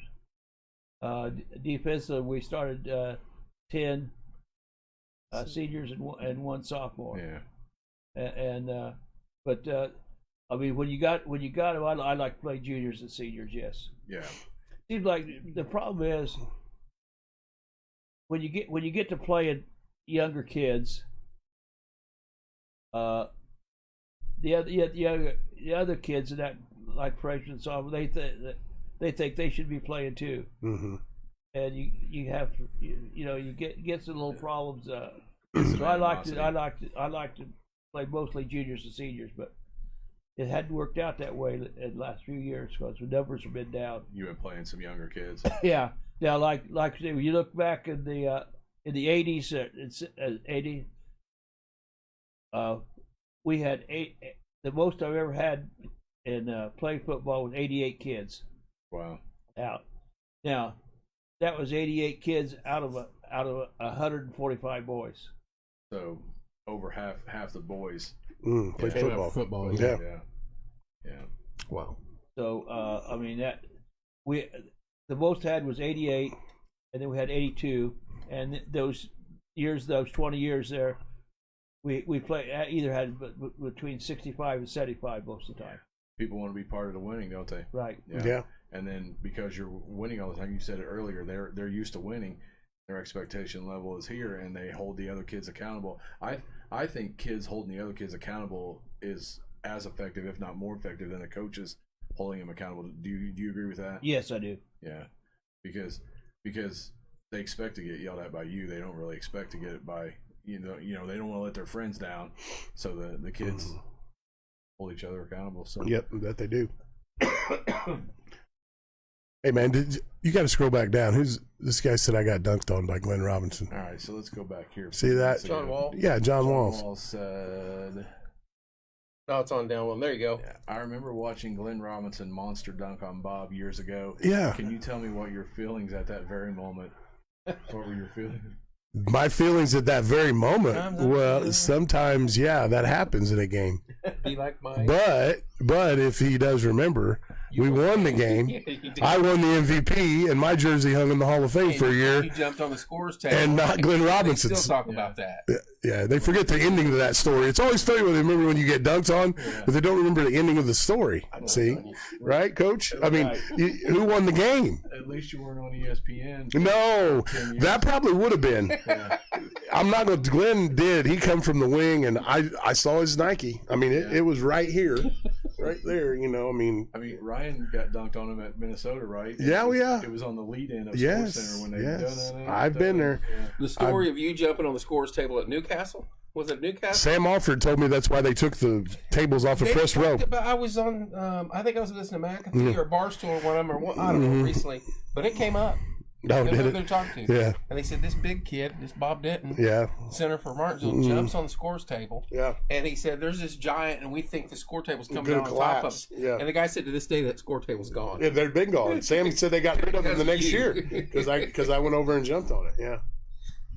Well, see, You that's had some ups back then, though. I know some guys. I know a few guys that knew Bobby back in high school, back in his early days there, and a couple of them tell me though Bob's best sport was probably baseball. Yeah, I was a good baseball player. Yeah, He yeah. had a curveball that broke about 4 feet. Yeah. Throw it. It's Yeah. just a big old sweeper. I pitched and played first base. Yeah. I started playing baseball when I was 4 years old. Pee wee, t-ball. Really? That's what I didn't play football till I moved to Martinsville. The organized football, bud. Bob Metzger, you know Bob. Yeah, Bob Metzger. Yeah. Bob's what told me that. Yes, and Coach Wolf. Yeah, him and Coach Wolf had a nice relationship. Bob, he was the guy that got our pullovers, and he was a equipment guy. Good guy. He's from Lafayette. Love Bob. Yeah. I didn't know that until last week. Bob said he'd never played organized football until he was in 8th grade. Yeah. I assumed he. I went to Pike Central. I was in the Pike Central district down there in southern Indiana, and they didn't have junior league football down in those areas. You No. had so many stripes on your I helmet. played. Oh, I'd have been a double, triple, easy.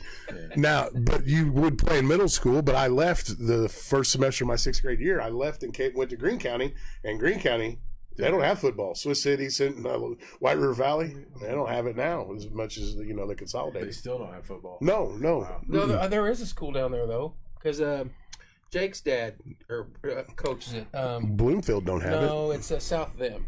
No, Eastern Green. Yeah, Eastern. Eastern Green got Sorry. football, yeah, but Bloomfield and White River Valley don't have it. Yeah. Linton's just down the road from there. That's where Nick's at. Yeah. White River Valley, and they're trying to get football put in. Are they really? Yeah. Okay, so he teaches at White River Valley. Nick does. Yes. Okay. Coaches at Linton. Yeah. I went there 2 years to Swiss City Central. It was then. It was back in the day. Too long ago now. And But- so you trickle up this way. That's right. Yeah, Matriculated up the field, but So how did Bob entice you to come all the way down here on a cold, snowy night?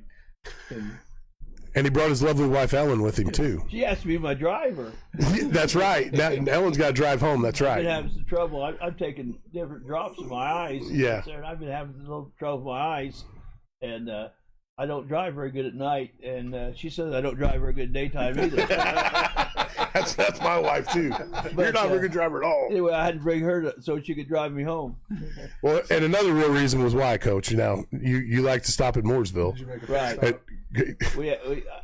I enticed her to come along because I said, okay, we'll stop at the Gray Brothers and I'll feed you dinner at Gray Brothers. So Can't go wrong Yeah. there. that sold it. But like I say, Bob and I have been friends for quite a while, and so Sarah, and I just just try to anytime talk football, I like get out and do it. Mm-hmm. Hey, well, we talked about doing a show like this for a couple months. We talked about it in the summer, and COVID was going on, and we didn't really think it would ever happen. And Bob said, "Well, I can get some guys," and I said, "No, okay. Well, like who can you get?" And he said, "Oh, like Bud Wright and Mike Gillen." And I was like, "Oh, the all-time winningest coach and the third all-time winningest coach." Yeah. And he's like, "And Mo Moore already in," And I was like, "All right, well, let's do it." And like, yeah, you can Get some. You got some guys here. Yeah. I mean, I've been, like I said last week with Mike, I've been really Well, lucky. think about Bob's career. So he played in high school. Yeah. Played for Coach Siderwitz, who's Siderwitz. I think Bill's still in the top 15 in wins. I mean, all time. Mm-hmm. And who I've coached for, and And then he goes to Michigan State, and he was your coach at Michigan State. George Perlis, and then Nick Saban was my last year. And Saban's done okay. Yeah, I mean, he's not bad. Yeah, He's not bad. He's not bad. Yeah. He's won a couple. Yeah.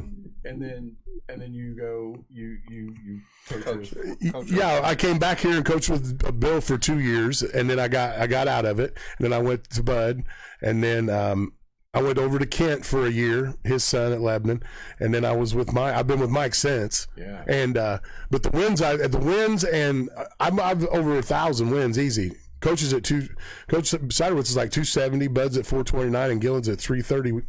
I mean, I think some guys have passed Bill. Yeah. I think he's like 20th now. But you know what? Bill coached Chris Giesman back at Rensselaer.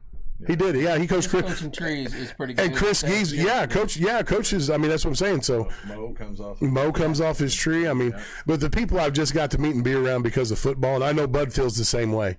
And Dick Dollahan, I work Dick's camps. Yeah. I mean, so the football knowledge that I've been able to be around, you would be an absolute fool not to pay attention to them and listen and learn something. And I'll use something that they give me all the time. I mean, something that they've said or something, a technique we've used or something, that you implement into how you coach. I mean, the thing that keeps popping up when I was reading through all this, and talking to you and everything, the old saying, if you love what you do, you never work a day in your life. I mean, to coach football for 56 years, man, I mean, that's a pretty good gig, you know what I mean? And to win as much as you want, I mean, that's a pretty good run. I mean, it's a good gig. My thing in dealing with older people, older coaches, things like that, the history that man possesses, and I think we lose that a lot now. The younger generation of kids aren't looking to us so much, but at 53, I can look at that guy and I want to pick his brain for the knowledge that guy has, not just football, but life itself. That's, you cannot replace what that guy has. Yeah. And to have him speak, he's talking 50s and 60s football and life in general, Bill and A, Karen Hawk, that you couldn't explain that to kids nowadays. I didn't know that they played 8-on-8 originally. Neither did I. 6-on-6. Sheridan started football in the 1800s. Yeah, And I mean, yeah. I played and coached this state forever. And the knowledge that guys like that have, and we're losing it as time goes on, and kids don't pick that out anymore. Kids don't want to sit down and hear that coming from a gentleman like that, and that is You can't replace that. Yeah. That's incredible. When you get Bill Siderwitz on here, have him tell you his coaching staff at Rensselaer that the year I was at North Newton, North Newton Schools, was at Mount Air, coach there. He had unbelievable staff at Rensselaer. Yes. They went undefeated. Yes. We heard the unbelievable stories from stuff. Coach. He was we both played with him, all Yeah. three of us, and we'll have him on eventually. But yeah, his Rensselaer stories in practice, you'd have to hear him. Oh yeah, he would 2 days. He'd tell us all day long. But he had a great staff. I know he did up there. He had Yeah. a great staff. And that's where I just feel, like I said, I feel, I had a great athletic career, but my career after athletics though has been even better in a way, just for the people that I've been around and got to learn from. Because sometimes I'll hit a bump in the road, which I have, and he was loyal to me, and Mike Gillen's been loyal to me, and that's another word in this world that there's not a lot of, is loyalty. Yeah. And I've not been the smartest guy sometimes, but when you got people that believe in you and know that you know what you're doing, that's the main thing. They know I'm going to coach right, and I know what I'm doing. Then it helps you as a person, 100%. The path to the top's not paved in gold. Yeah. What you're talking about there, Bob, is that I showed Ellen one of my old kids. Coach, he's 60. He had his birthday this last week. Turned 66. John Coppas, and he said we sent him wishing happy birthday, etc. He responded back. He said he really appreciated me because I was loyal and supported him during his down years. There you go. That really made me feel good. And that makes you feel good. Yeah. Yeah, it does. I've always felt like a coach can have more impact on a kid than teachers, but even some parents. You know what I mean? I mean, sometimes kids come from a bad home life, and the coach and the teams, that's a family. You know what I mean? Yeah. Well, you say this. Sometimes the kid needs football more than football needs. You know what I'm saying? Yeah, the kid needs football more. Yeah. 100%. You know what I'm saying? And I know Bud's coached some kids like that. Yes. And I know Coach Gillen, Coach Siderwitz has coached a bunch of kids like that. All these guys have been around for Dick Dollahan, obviously at Ben Davis. I'm sure he's had plenty of stories. And Dick's going to be on the show, actually. Yeah. He's in Florida now. You got a knee replacement, Coach. He said he's not hitting the golf ball very well when I talk to him. You got to read what Matt asked. It'll be a long time before he can bend. Yeah. I don't think he'll be doing any I Love Football Jacks this year at the Bishop Dullahan camp. But anyways, Coach, we went for an hour and a half. I know you got to get on the road. Hang on. We want to catch. Oh, I'm sorry. Okay, go ahead. Coach Hansen asked a good one. Okay. So Matt Hansen asked, how many kids are coming out each year to play, and are you losing kids to Hamilton Southeastern, Westfield, and Carmel, and other schools? Fishers. Around there. Yeah, how many kids you got coming out? Well, we were really low as far as numbers concerned. This last year we picked it back up a little bit. This last year we started out like with 48 or 49 kids and wound up with like 43, I think. Yeah. But 2 girls saw that also. Really? Yeah, 2 awesome. girls. So we had, but a couple years ago we were down to, at the end of the year we were down like 32 kids. Wow. And numbers were really going down, but hopefully with the trend's going to go up again now, hopefully. Yeah. So how were the girls accepted on the team? Oh, fine. They loved it, yeah. Yeah. What they play, what positions? Receiver, defensive back. It says what dropped off at the end. She broke her finger, and so she dropped off. The other girl played last year and this year both. And we had a girl kicker here 3 or 4 years ago, 4 or 5 years ago. Time flies. That was a pretty good kicker. Came out and kicked for us. Yeah. You're starting to see a lot more of that, and have girls coming out and being kickers. They play soccer. They can kick. Yeah, we had a girl kicker at Indian Creek a few years ago. Yeah. Yeah, she was really good too. They must be from Sheridan. Yeah. Donovan. Yeah. I'm glad my boy decided to play this year for Coach. Yeah. Somebody asked Linton had football. Yeah, Linton has football. The minors. Donovan played for me several years ago, and his son is a junior this year. A big kid, about 6'1", probably weighed about 245. Nice. He came out and played guard for us this year. and also played defense. Was really done a nice job for first year out in high school. Nice. That's awesome. Well, you should have a pretty good. You should have a pretty good team that's coming back, Coach. Right? I mean, didn't you beat Weibo to start the season? Yeah, we started out the year. We was a house of fire, and then COVID hit us. In the third game, we had 12 starters out. Oh, okay. Wow. Every game after that, we had at least 5 out the rest of the year. That's tough because Weibo ended up winning the state. Yeah, we beat Weibo, and then the second ball game, we blew them out early. We subbed in the middle of the second quarter, second ball game, and COVID hit that third ball game, and we struggled the rest of the year trying to get things together. And how'd that affect your practice? Like, did you just didn't have kids to practice? Did you have to isolate offense and defense? I mean, what changed with COVID? How you practiced? Well, first of all, we're supposed to keep social distancing and mask on, which is hard to do in football. Yeah. When they come out, we try to get them on. But like we do exercises up there, we put X's on the field, 6 feet apart, and the kids stand on that X. We've done it all year long, and we done warm ups and such there, like that, and then we divide up into groups, and we try to keep the same groups because the kids, if somebody come down with it or something there, that whole group would have to be out. So we tried to keep same groups as much as possible. Yep. And our problem was we had all these kids missing, but they during the season none of them tested positive. They were all contact. Yeah, it was a contact They had to tracing. stay out 14 days. Yep. And then you had to. That's 2 weeks worth of football right there Then you had to have your practice, get your practice back in. All right. And I mean, these kids are out. We had 2 kids that was out, and then another kid came down with it that they had contact with, and they were out 4 weeks. Wow. No, wow. 2 of them were out 4 weeks. Yeah. Two starters. Yeah. Now it's almost half the season. Yeah. Yeah. It is.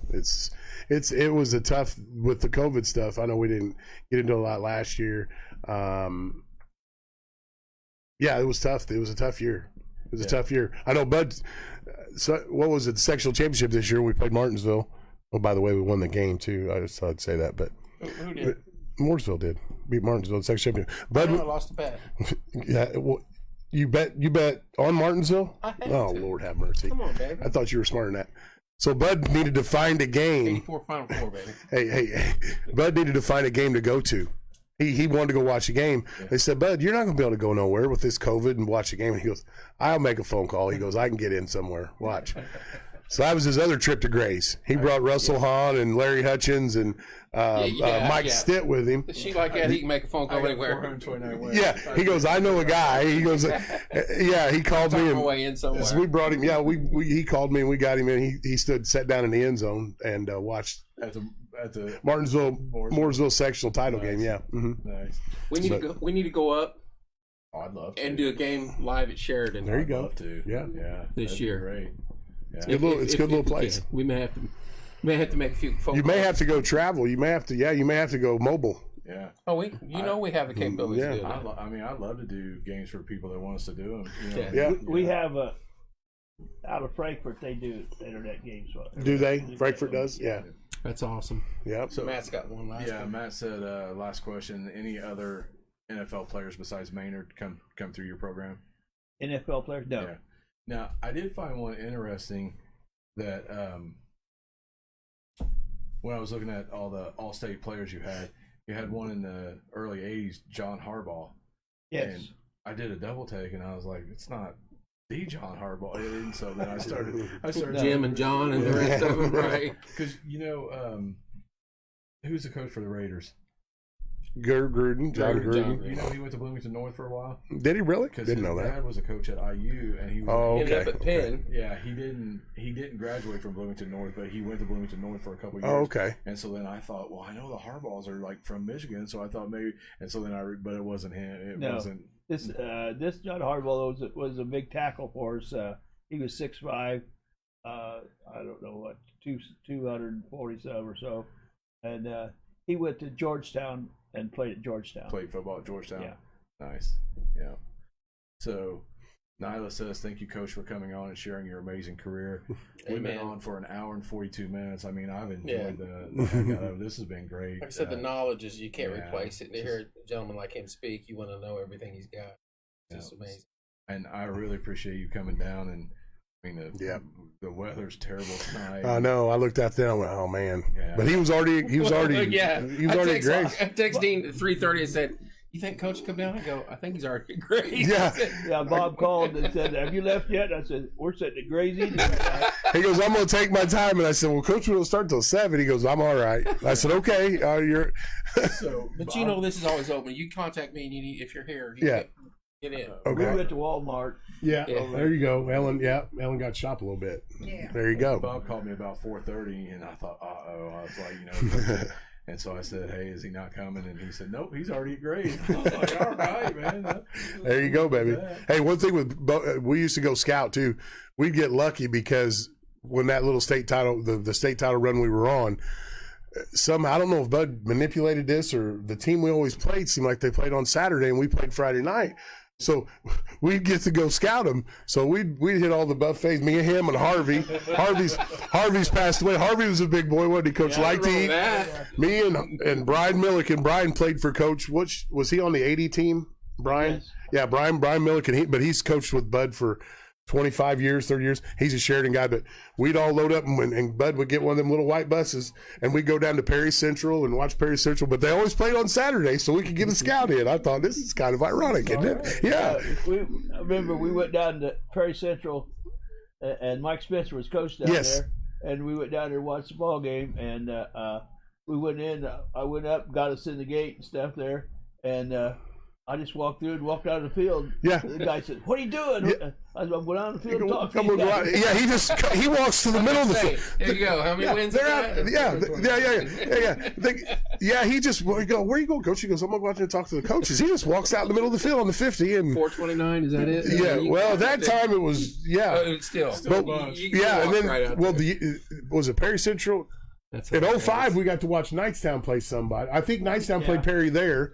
Yeah, at Knightstown. And then the next year, we got to go down and watch Perry Central at Perry Central. Yeah, that's why I kind of said, this is ironic, man. We played Friday night. We get to scout on Saturday. It was great.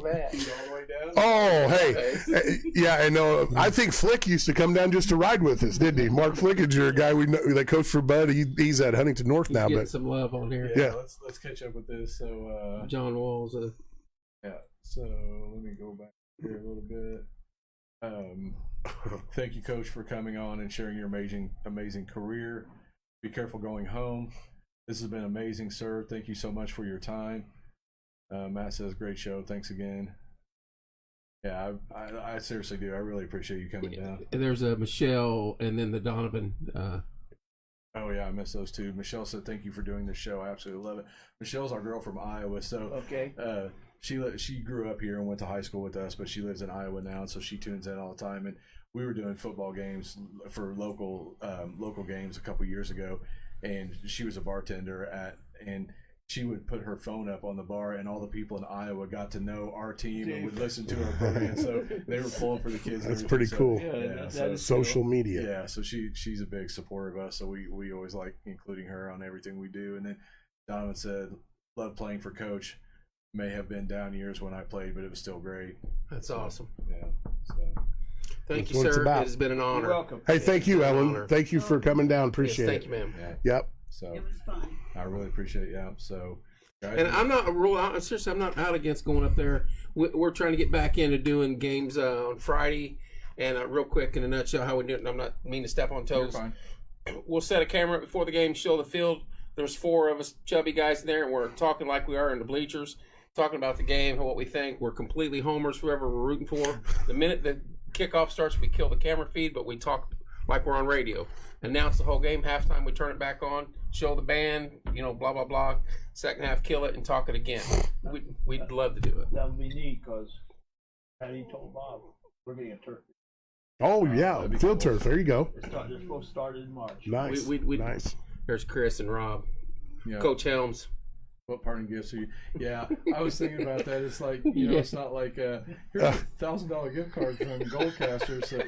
So Porch Time, we give absolutely nothing for zero value. This is a low budget program, Right. so Low budget right there is no parting gift. What do we say? All gifts received.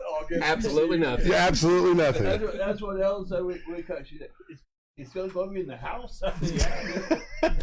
We had a studio uptown, up on the square for 3 years, Mm-hmm. and I wanted a place where I could live and run it out of, because we're trying to build in different shows. We do a morning show we're working on. We normally do a show on Sunday. What I run, we have guests come in and talk like this from all aspects of life, and we've done that for 3 years. And we just started this up on Wednesday nights, and we got a couple other shows we're working on. So we wanted to be able to centralize it, and got a heck of a deal on this. And the JTH Construction built the studio for us in here, and so we love it.